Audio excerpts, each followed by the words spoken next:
तो दोस्तों हम सभी लोग जानते हैं कि अगर स्पेशली डिफेंस की बात की जाए तो भारत दुनिया के बड़े बड़े कई देशों के साथ काफी ज्यादा मुकाबले में पिछड़ चुका था।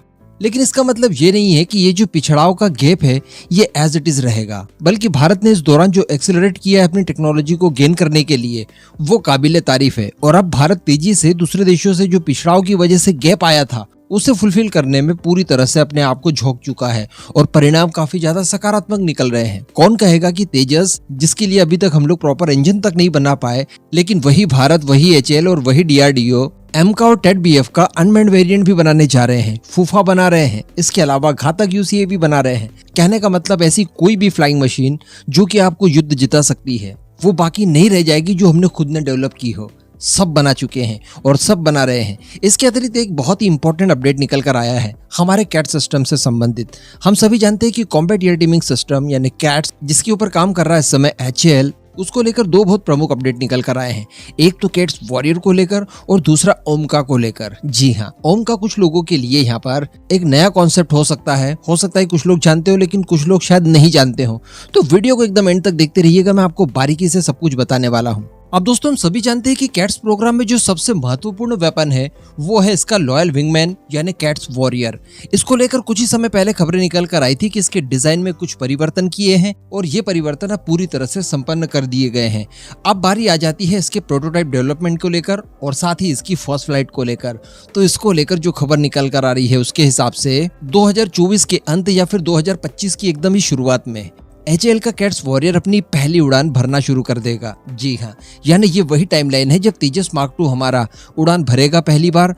तो लगभग उसी के साथ उसी टाइम पीरियड के दौरान हमारा कैट्स वॉरियर भी अपनी पहली उड़ान ले रहा होगा। ये आज की मेरे ख्याल से सबसे बड़ी खबर है। अभी इसकी अगर कुछ कॉन्फ़िगरेशंस की बात की जाए तो इसका ऑल ऑफ वेट बताया जा रहा है 1600 किलोग्राम का, 1600 किलोग्राम। इसी के साथ साथ इसमें पूरी तरह से ऑटो टेक ऑफ और लैंडिंग की सुविधा मौजूद होगी। इसके अंदर इंटरनल वेपन बे भी मौजूद होगा जो कि डीआरडीओ द्वारा तैयार किए गए स्मार्ट एंटी एयरफील्ड वेपन यानी शॉ को बड़ी आसानी से फायर कर सकेगा।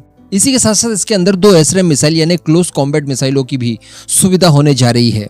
और इसको लेकर जो चीजें अभी पूरी तरह से तैयार हो चुकी है उसमें बताया जा रहा है कि इसका ऑल इलेक्ट्रिक लैंडिंग गियर, इसके जो व्हील्स वगैरह होते हैं वो, ब्रेक, इसी के साथ साथ एफसी एक्चुएटर्स और इस तरह के कई और महत्वपूर्ण पार्ट्स बनकर पूरी तरह से तैयार हैं। बस अब इन्हें असेंबल करके एक प्रोटोटाइप का शेप दे दिया जाएगा। उसके बाद 2024 या फिर 25 की एकदम शुरुआत में इसकी फर्स्ट फ्लाइट को कंडक्ट करवाया जाएगा। ये आपको 9000 मीटर की सर्विस सीलिंग के साथ 2 घंटे का एंड्योरेंस देने वाला है। तो कहने का मतलब किसी भी तरह की डीप स्ट्राइक दुश्मन को पता लगे बिना करनी हो तो हम लोग इसी से कर पाएंगे। अब अगर बात की जाए ओमका की तो यहाँ पर हम लोग कह सकते हैं कि आम के आम और गुठलियों के डाम, या फिर जो हमारा मिग-21 है उसका प्लान बी क्या है वो आप जानिए। मैं आपको बता दूं कि ओमका प्रोग्राम भी कैट सिस्टम के अंतर्गत ही आएगा और यहाँ पर ओमका का मतलब है ऑप्शनली मैन्ड कॉम्बैट एयरक्राफ्ट, यानी इन्हें कोई पायलट भी उड़ा सकता है और बिना पायलट के भी ये अपने ऑपरेशंस को अंजाम देने में पूरी तरह से सक्षम होंगे। अब इनके लिए इस्तेमाल किया जाएगा भारत की तरफ से अपने पुराने मिग-21 जो कि रिटायर हो चुके होंगे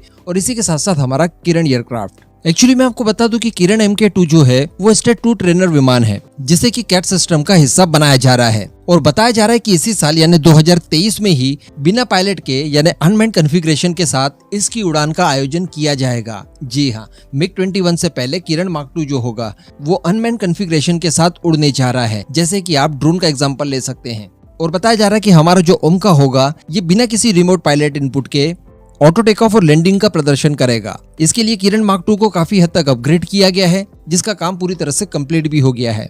इसके अतिरिक्त जैसा कि मैंने आपको बताया कि मिग-21 रिटायर होने के बाद शामिल किए जाएंगे और साथ ही जो मिग-27 है उनका इस्तेमाल भी ओमका बनाने के तौर पर किया जाएगा। और ये जब बन जाएंगे उसके बाद ये भारी भरकम स्ट्राइक करने में बहुत ज्यादा सक्षम होंगे। और सबसे बड़ी बात कि जो दुश्मनों की एयर डिफेंस सिस्टम्स वगैरह हैं उन्हें न्यूट्रलाइज करने के लिए इनका इस्तेमाल किया जाएगा। इनमें भारी भरकम पेलोड लाद कर उसके बाद इनसे सीधे हमला करवाया जाएगा। तो कहने का मतलब अगले 2 सालों में 2 बड़े हथियार जो कैट सिस्टम से संबंधित होंगे वो पूरी तरह से तैयार होने जा रहे हैं।